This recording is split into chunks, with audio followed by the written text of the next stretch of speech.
بسم اللہ الرحمن الرحیم۔ شروع اللہ کے نام سے جو بڑا مہربان نہایت رحم کرنے والا ہے۔ آج میں اپنے انجم اسلامک یوٹیوب چینل والوں کے لیے ایک بہت زبردست واقعہ لے کر حاضر ہوئی ہوں۔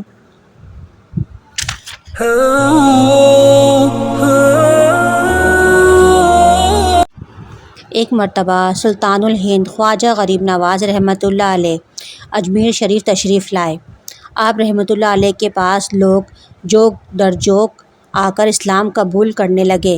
اس وقت اجمیر شریف پر کافر راجہ پرتھوی راج حکومت کرتا تھا۔ وہاں کے راجہ کافر پرتھوی راج کو اس سب سے بڑی تشویش ہونے لگی، چنانچہ اس نے اپنے یہاں کے سب سے خطرناک اور خوفناک جادوگر اجے پال جوگی کو سرکار خواجہ غریب نواز رحمۃ اللہ علیہ کے مقابلے کے لیے تیار کیا۔ اجے پال جوگی اپنے چیلوں کی جماعت لے کر خواجہ صاحب رحمۃ اللہ علیہ کے پاس پہنچ گیا۔ مسلمانوں کا اضطراب دیکھ کر حضور خواجہ غریب نواز رحمۃ اللہ علیہ نے ان کی گرد ایک حصار کھینچ دیا اور حکم فرمایا کہ کوئی مسلمان اس دائرے سے باہر نہ نکلے۔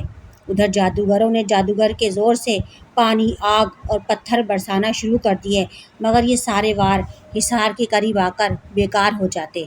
جب جادوگروں نے دیکھا کہ ہمارا جادو کام نہیں آ رہا ہے تو انہوں نے ایسا جادو کیا کہ ہزاروں سانپ پہاڑوں سے اتر کر خواجہ غریب نواز رحمۃ اللہ علیہ اور مسلمانوں کی طرف لپکنے لگے، مگر جوں ہی وہ حصار کے قریب آتے مر جاتے۔ جب چیلے ناکام ہو گئے تو خود ان کا خوفناک جادوگر اجے پال جوگی جادو کے ذریعے طرح طرح کے اپنے شعبدے دکھانے لگا، مگر حصار کے قریب جاتے ہی سب کچھ غائب ہو جاتا۔ آقا غریب نواز رحمۃ للعالمین جادوگر کی اس حرکت پر مسکرا رہے تھے۔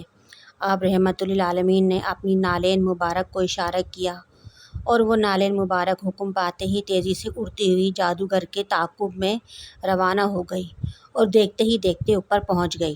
جیسے جیسے جادوگر اوپر اڑ رہا تھا ویسے ویسے نالین مبارک اس کے ساتھ ساتھ اوپر سے اوپر اڑنے لگی اور پھر تڑ تڑ کر کے جادوگر کے اوپر برسنے لگی، اور جیسے ہی وہ نالین مبارک جادوگر کے اوپر پڑنے لگی، ہر ضرب میں وہ نیچے اتر رہا تھا، یہاں تک کہ وہ عاجز ہو کر اترا اور سرکار غریب نواز رحمۃ للعالمین کے قدموں میں گر پڑا اور سچے دل سے توبہ کی اور مسلمان ہو گیا۔